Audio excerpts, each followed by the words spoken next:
Great tema hari ini. Berjuanglah untuk mengerti kehendak Tuhan. Strive to understand God's will. Ya. Teman-teman, jujur ya. Jujur kita. Ya. Banyak orang Kristen lebih sibuk mencari kehendak pacarnya, kehendak bosnya, bahkan kehendak tukang kredit motor daripada kehendak Tuhan. Akibatnya apa? Salah langkah, salah pilih, dan akhirnya menyesal. Pertanyaannya, apakah kita benar-benar serius untuk berjuang untuk mengerti kehendak Tuhan dalam hidup kita? Welcome back in this Andre Sabet channel, my quality time with Jesus. Bayangkan seorang tentara yang maju perang tanpa tahu strategi komandannya ya. Ia bisa saja jadi korban perang yang sia-sia. Begitu juga dengan kita kalau tidak mengerti kehendak Tuhan ya. Ada orang berdoa, Tuhan, kehendak-Mu yang jadi dalam hidupku.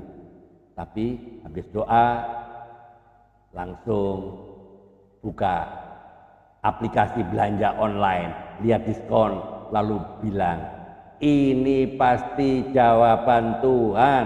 Ya, kadang-kadang kita memang suka mencocok-cocokkan ya, sesuai dengan selera kita ya.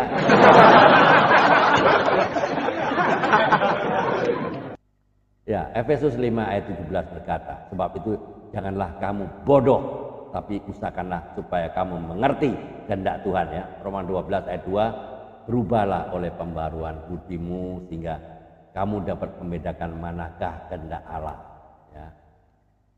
Jadi inilah contoh-contoh ya. Di Alkitab banyak bicara ya, Kejadian 22 itu Abraham ya. Saat Tuhan minta Ishak dipersembahkan, Abraham itu taat. Walaupun tidak mengerti sepenuhnya, dan dari ketaatannya Tuhan nyatakan diri sebagai apa? Jehovah Jireh. Yunus ya. Kitab Yunus ya. Waktu Yunus diutus ke Niniwe ya. Tapi Yunus nggak mau di sana. Nggak mau menuju ke sana karena dia tahu orang Niniwe itu jahat ya. Dia melarikan diri dari kehendak Tuhan. Akhirnya masuk perut ikan besar. Baru setelah taat ya, kehendak Tuhan kan digenapi ya, Niniwe bisa bertobat ya. Maria ya, Lukas 1 ayat 38, saat malaikat berkata ia akan mengandung Yesus, ia bisa saja menolak ya, karena risikonya kan besar ya. Seorang perawan tahu-tahu mengandung, apa yang terjadi? Pasti dia akan dikucilkan, bahkan dia akan dihukum rajam. Tapi Maria berkata apa? Sesungguhnya aku ini hamba Tuhan, jadilah padaku menurut perkataan itu ya. Paulus kisah para rasul 16 ya, ayat 6 sampai 10 ya. Ia ingin pergi ke Asia tapi Roh Kudus mencegah, lalu ia mendapat visi orang Makedonia. Paulus taat dan Injil masuk ke Eropa. Nah, dari semua contoh-contoh ini jelas ya, memahami kehendak Tuhan memang butuh perjuangan, butuh ketaatan, tapi kan hasilnya selalu indah ya. God's will may not be easy, but it is always perfect. Kehendak Tuhan mungkin tidak mudah, tapi percayalah selalu sempurna ya.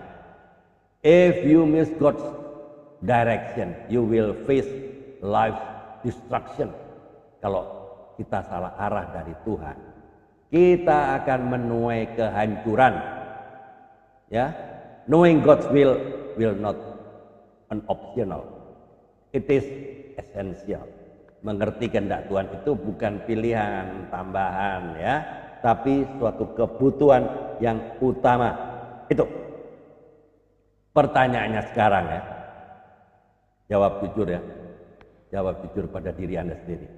Apakah saya sungguh-sungguh mencari kehendak Tuhan setiap hari, atau hanya saat-saat kepepet, saat-saat terdesak? Pertanyaan kedua, bagaimana saya memberi ruang pada firman Tuhan untuk menuntun keputusan-keputusan saya? Tiga, apakah ada area hidup yang masih saya kontrol sendiri tanpa melibatkan Tuhan? Pertanyaan terakhir ya. Empat, apa komitmen praktis saya minggu ini untuk melatih kepekaan terhadap suara Tuhan? Ya, teman-teman, dari 4 pertanyaan tolong dijawab secara jujur pada diri sendiri ya. Jadi pesan moralnya, hidup ini singkat. Jangan jalani dengan coba-coba tanpa arah. Kita semua dipanggil bukan hanya untuk hidup nyaman, tapi untuk hidup sesuai dengan rancangan-rancangan Tuhan. Dan itu hanya terjadi kalau kita sungguh-sungguh berjuang mencari dan mengerti kehendaknya. Di closing statementnya teman-teman, mari kita belajar untuk menjadi anak-anak Tuhan yang tidak hanya datang kepadanya membawa daftar permintaan seperti daftar belanja, ya, bawa list panjang-panjang ya, seperti bawa list belanja, ya, seperti belanja bulanan. Karena Tuhan bukan sekedar tempat service center untuk kebutuhan-kebutuhan kita. Ia adalah Bapa yang rindu kita punya relasi yang intim dengannya. Berrelasi dengan Tuhan itu seperti sahabat dekat. Kita bicara, kita mendengar, kita mengerti isi hatinya. Bukan hanya curhat isi hati kita.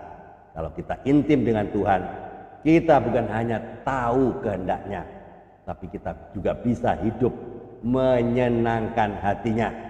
Itu penting. Jadi mari kita bertanya, apakah kita mau hanya jadi anak-anak Tuhan yang minta-minta, atau jadi anak Tuhan yang hatinya seirama dengan hati Bapa. Amin. Tuhan Yesus, kami bersyukur untuk firman-Mu pada hari ini. Ampuni kami kalau selama ini kami hanya sibuk menyodorkan daftar kebutuhan kami tanpa sungguh-sungguh mencari kehendak-Mu Bapa. Tolong kami supaya setiap hari punya relasi yang intim dengan-Mu Bapa, mendengar suara-Mu dan taat kepada kehendak-Mu. Di dalam nama Tuhan Yesus Kristus kami berdoa dan mengucap syukur. Amin. Tetap semangat, ayo keep on fire, keep on moving. Tiada hari tanpa bersaksi tentang Kristus, tiada hari tanpa memberitakan kebenaran pada orang-orang yang belum kenal. Tiada hari tanpa memenangkan jiwa. Jika video ini, YouTube ini memberkati Anda, silakan dibagikan kepada teman-teman yang lain, ke komunitas-komunitas rohani yang lain, supaya ada banyak diberkati, banyak orang diberkati. Ayo mikir. Tuhan Yesus memberkati. Amin.